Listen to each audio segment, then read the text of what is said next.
إن تنصروا الله ينصركم ويثبت أقدامكم.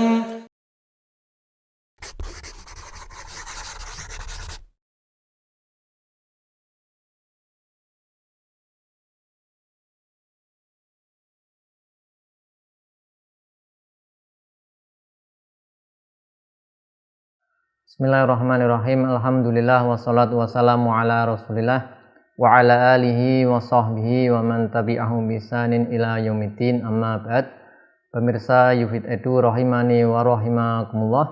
Kita lanjutkan pelajaran kita membaca dan mengkaji kitab Al-Muqaddimah Al-Hadramiyah karangan Syekh Al-Alamah Abdullah bin Abdurrahman Bafadl rahimallahu ta'ala. Di pelajaran yang terakhir kita masih di pembahasan tentang adab-adab buang hajat ya. Di situ ada diantaranya memakai sandal, kemudian menutup kepala, mempersiapkan batu dan yang semisalnya. Kemudian adab-adab yang lain ya, yaitu mendahulukan yang kiri ketika masuk ya, kemudian mendahulukan yang kanan ketika keluar.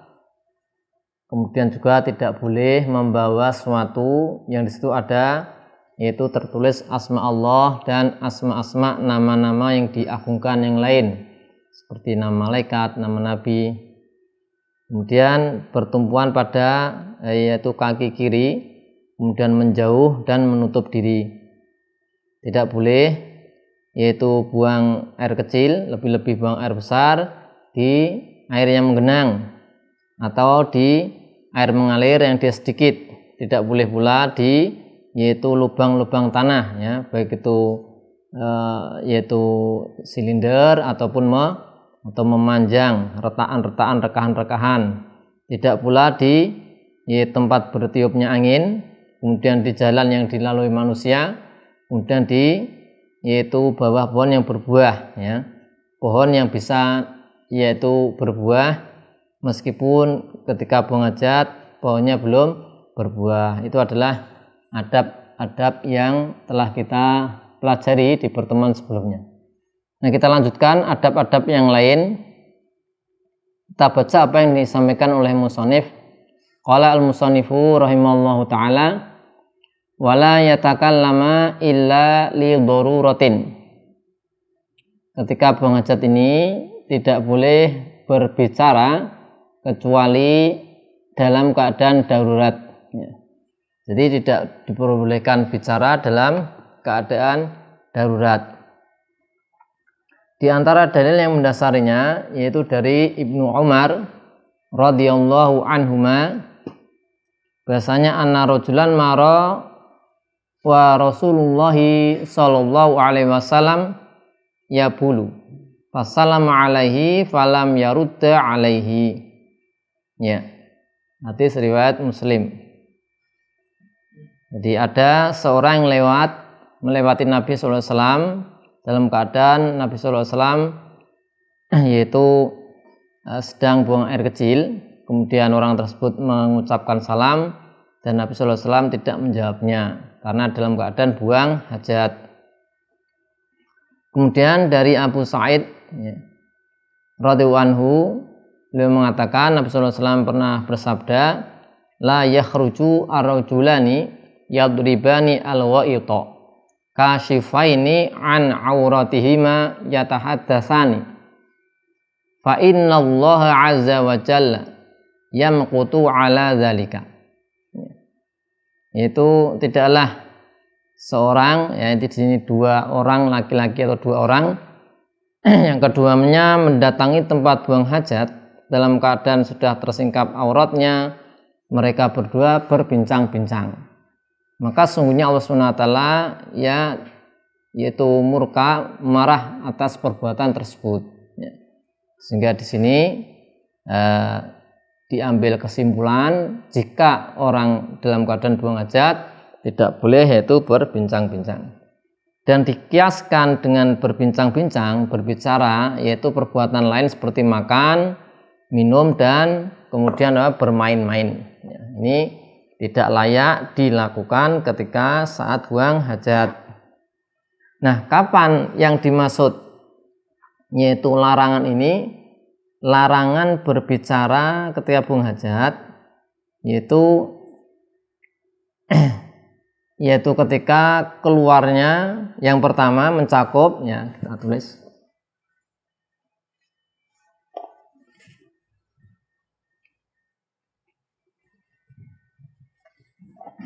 yaitu larangannya an-nahyu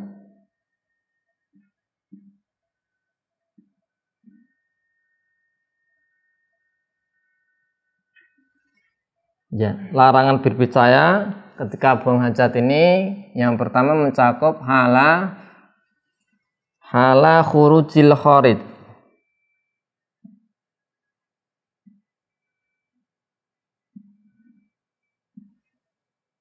walau bi ghairi zikrin, ya. Yang pertama mencakup yaitu ketika kotoran itu keluar, ya, ketika orang buang hajat itu ada proses dia keluar, kotorannya keluar, ada proses belum keluar. Nah, ketika kotorannya keluar, ya misalnya buang air kecil atau buang air besar, ketika kotoran itu keluar, maka ini nggak boleh berbincang-bincang, berbicara meskipun bukan zikir, ya meskipun bukan zikir. Kemudian juga mencakup yaitu fi hali al ghairu khurujihi, fi hal ghairu khurujihi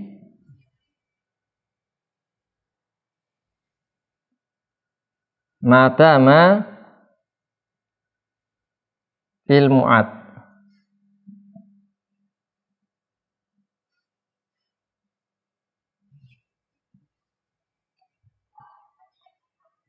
Kemudian wa in dakhala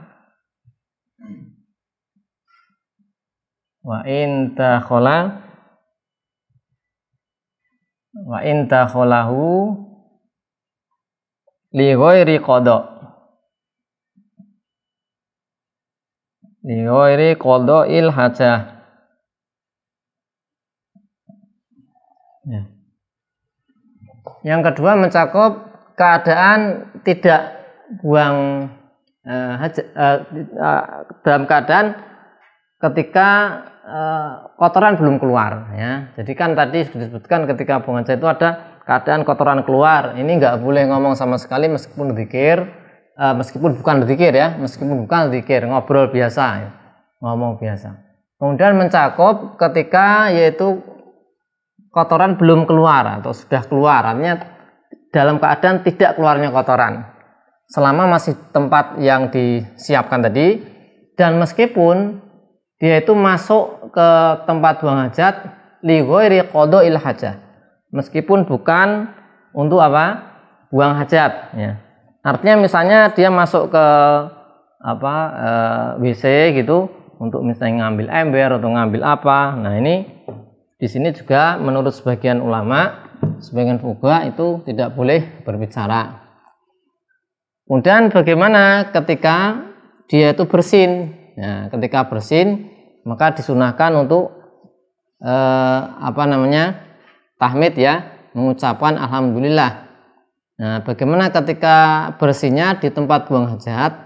Maka dikatakan dia mengucapkannya di dalam hati, ya, di dalam hati. Ini sebagaimana orang yang sedang jima kemudian muadzin, ya. Jadi ini orang yang di tempat buang hajat. Jadi ini tata cara tahmidnya gimana? Ketika orang bersin di tempat buang hajat, kemudian ketika orang sedang jima, ya, kemudian bersin, kemudian muadzin. Ya, maka di sini disebutkan yaitu di dalam hatinya, ya, bertahmid di dalam hati, dan nanti dia diberi pahala karena di situ ada makna yaitu alhamdu tadi, ya, menunjukkan memuliakan, mengagungkan Allah Subhanahu wa taala. Intinya tidak boleh ya, kemudian yaitu berbicara ketika buang hajat. Tapi di sini disebutkan boleh kalau darurat ya, darurat. Nah, boleh kalau apa? Darurat. Nah, misalnya mengingatkan orang yang akan terkena yaitu mara bahaya, maka menjadi wajib nanti. Misalnya ada orang yang misalnya ada orang buta ya, ingin jalan, kemudian depannya ada lubang besar atau sumur, maka ini nggak mengapa, malah jadi wajib. Kemudian di sini di Busra Al-Karim disebutkan menurut Al-Adhroi, maka untuk kiroah, yaitu kiroah membaca itu dihukumi haram di tempat buang hajat. Kemudian adab yang berikutnya, beliau mengatakan wala yastanji bil ma'i fi maudhi'ihi. Ya. Tidak istinja ya, tidak istinja dengan air, tidak cebok dengan air di tempat buang hajat ya. Yaitu dengan catatan ini, jika dia khawatir nanti khawatir terkena cipratan najis ya. Jadi kalau ada nanti khawatir terkena, maka pindah tempat ya. Di antara adabnya adalah demikian. Jadi ini untuk tempat-tempat yang tidak disiapkan untuk buang hajat ya. Jadi misalnya ada di di satu tempat yang itu bukan tempat buang hajat sebenarnya, maka ketika nanti cebok yaitu menyingkir dari tempat tersebut agar tidak terkena yaitu percikan-percikan ya, percikan dari yaitu najis ya, yang dikeluarkan tadi. Kemudian di antara kesunahan juga di Busra Al-Karim disebutkan disunahkan yaitu jika istinja dengan batu maka dilakukan dengan segera ya. Jika istinja cebok dengan batu maka dilakukan dengan segera agar tidak kering ya, karena kalau nanti kotoran sudah kering tidak bisa menggunakan batu. Bahkan nanti bisa wajib ya istinja dengan batu ketika ini toharonya tohar wajib dan tidak ada air yang mencukupi ya, tidak ada air yang mencukupi untuk istinja, maka nanti dia yaitu wajib ya segera menggunakan batu. Kemudian adab yang berikutnya, wa'an yastabri'a minal baul, yaitu membersihkan diri dari air kencing, membebaskan diri dari air kencing. Maksudnya bagaimana? Jadi setelah buang air kecil maka melakukan upaya agar nanti tidak ada sisa-sisa air kencing yang menetes kembali sehingga menajisi ya badannya dan bajunya ya. Ini termasuk diantara adab penting ya, yaitu melakukan istibro. Itu bisa dilakukan dengan cara diantaranya adalah mengurut zakar kemaluan 3 kali, yaitu di zakar yaitu jalur keluarnya air kencing nanti diurut dengan pelan ya, yaitu sebelum cebok diurut itu sampai nanti benar-benar tuntas ya keluarnya air kecil tersebut ya, agar tuntas. Karena kalau tidak tuntas nanti bisa terjadi orang telah sudah cebok kemudian nanti netes lagi ya, sehingga nanti mengenai badan atau bajunya ya. Nah, kemudian nanti setelah dia wudhu berarti batal ya. Jadi bagaimana supaya agar ketika setelah selesai buang air kecil itu sudah tuntas, tidak ada air kencing yang tersisa di saluran ya, ketika dia kemudian bergerak misalnya batuk kemudian keluar, nah, akhirnya jadi najis. Nah, ketika sholat batal sholatnya kan seperti itu. Wudhunya juga sehingga nanti harus wudu lagi karena batal. Di antara hadis yang menunjukkan pentingnya istibro ini adalah ya hadis sudah masyhur dari Ibnu Abbas radhiyallahu anhu. Ya di situ sebutkan Mara Nabi sallallahu alaihi wasallam bihaitin min haitonil Madinah. Nabi sallallahu alaihi wasallam melewati suatu kebun yang ada pagarnya di Madinah atau Makkah. Fasami'a sauta insanain yu'adzabani fi qaburihima. Nabi sallallahu alaihi wasallam itu mengetahui, mendengar yaitu ada suara-suara di dalam kubur karena disiksa. Ada 2 kuburan. Kemudian Nabi sallallahu alaihi wasallam mengatakan yu'adzabani wa ma yu'adzabani fi kabir. Ya, jadi apa? Penghuni kubur itu dua-duanya diazab dan mereka tidaklah diazab yaitu fi kabir, tidak diazab karena perkara yang sulit bagi mereka. Artinya perkara ini harusnya bisa mereka yaitu hindari, ya, bukan perkara yang berat bagi mereka. Kemudian beliau mengatakan bala kana ahaduma la yastatiru min baulihi maka al akhar yamshi binamimati. Yaitu salah satunya apa? Tidak menjaga diri dari air kencing dan yang satunya melakukan namimah adu domba. Ya. Kemudian Nabi sallallahu alaihi wasallam minta dibawakan pelepah kurma, dibelah jadi 2, kemudian masing-masing diletakkan potongan tersebut di kuburan, ya, kuburan tersebut. Kemudian ditanya, Nabi sallallahu alaihi wasallam ditanya kenapa melakukan demikian, beliau mengatakan la'allahu an yukhaffafa anhuma malam taibasa au ila an yai basa, ya, yaitu semoga saja ini bisa meringankan yaitu azab kubur tersebut selama belum kering. Ya, di sini apa tadi syahidnya yang menjadi inti dari pendalilan di sini adalah yaitu kana ahaduma la yastatiru min baulihi, ya, ya, terkena siksa kubur gara-gara tidak bisa menjaga diri dari apa air kencing, ya.